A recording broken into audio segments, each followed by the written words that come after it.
The magician will now attempt an incredibly dangerous balancing act in hopes of avoiding disastrous results. He begins by showing off this arrangement of antique iron spikes. These are the same spikes found protecting medieval castles, haunted mansions, and Gothic cemeteries. They're all very sharp and very lethal. In the days of the knights, these spikes were used to impale dangerous lawbreakers and reviled enemies. Tonight, he'll use them to perform a perilous illusion with the help of this very lovely lady. She looks pretty dangerous, too. Pretty and dangerous. That's a combination that's perfect for a trick like this.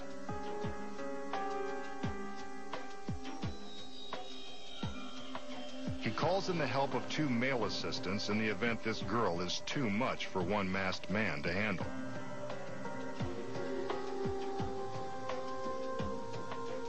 As he puts her into a deep trance, the men lift her onto the tallest spike, balancing her precariously on its iron tip.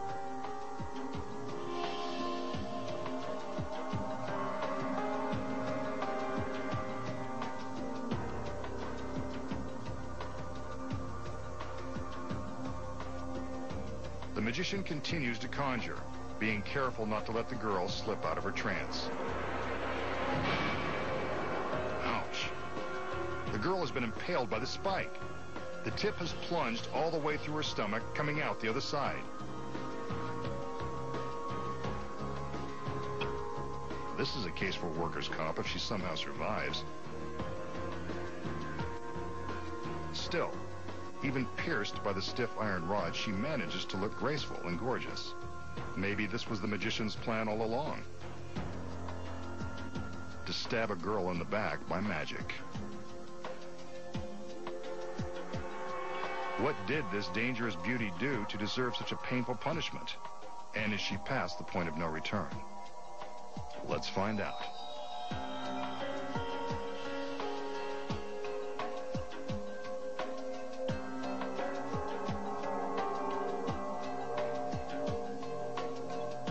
The men help lift her off the spike as she awakens from her trance.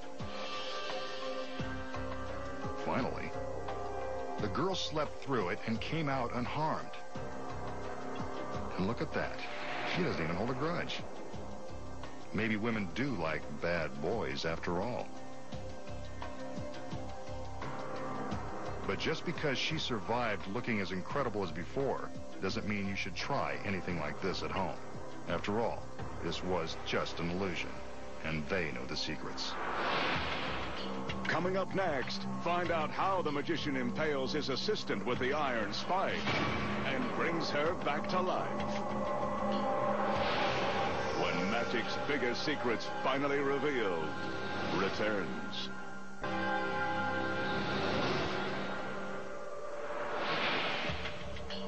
We just saw the masked magician place his stunning assistant on the point of an iron spike and impale her.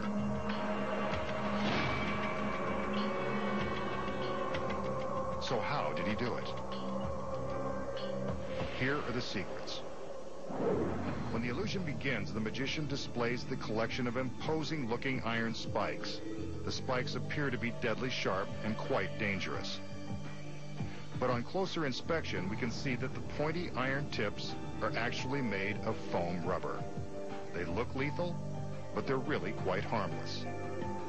They're as soft and pliable as a bath sponge or a toy bow and arrow set. The center spike contains some bigger secrets. When the assistant is placed on the spike, it appears that the spike goes right through her beautiful body. But if you look closely, you can see that the tip of this spike retracts into the shaft. When the assistant is placed on top, the point simply sinks down inside the spike, which is really a sturdy hollow pipe. Beneath her costume, the assistant is wearing a special harness that rests against the small of her back and has a socket that fits over the end of the phony spike. Without her fancy dress on, we see how easy it is to make the magic happen. When the men lift her, the magician guides the socket to the top of the spike. From this angle, We can see the moment the tip retracts and the harness attaches to the pipe. While the steel pipe and harness support her back, the girl must use her tremendous abdominal strength to keep her shoulders and legs up. This is the result of hours in the gym. Next, when the magician makes his magical gesture, the girl appears to be impaled by the spike. But how?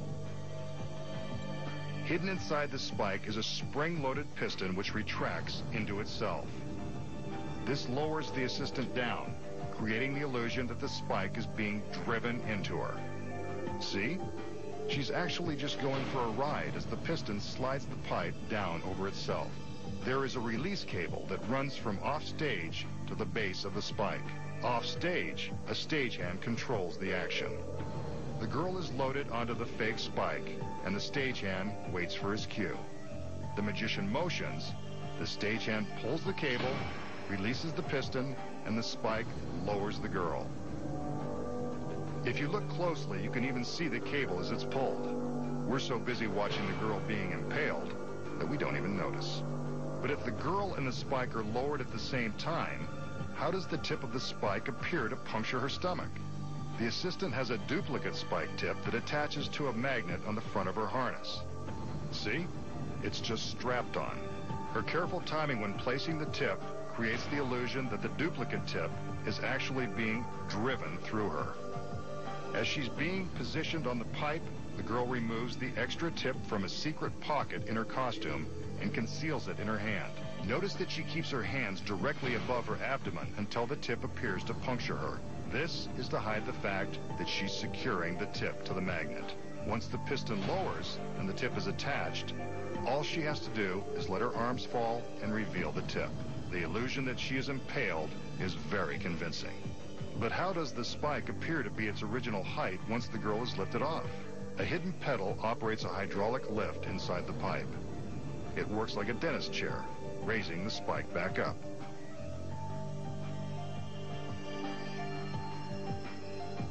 The assistant removes the fake tip and hides it in her palm as she's removed from the spike.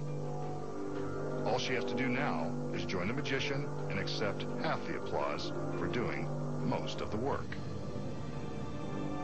And now, you know the secrets. Next time, the masked magician returns to reveal more of magic's biggest secrets.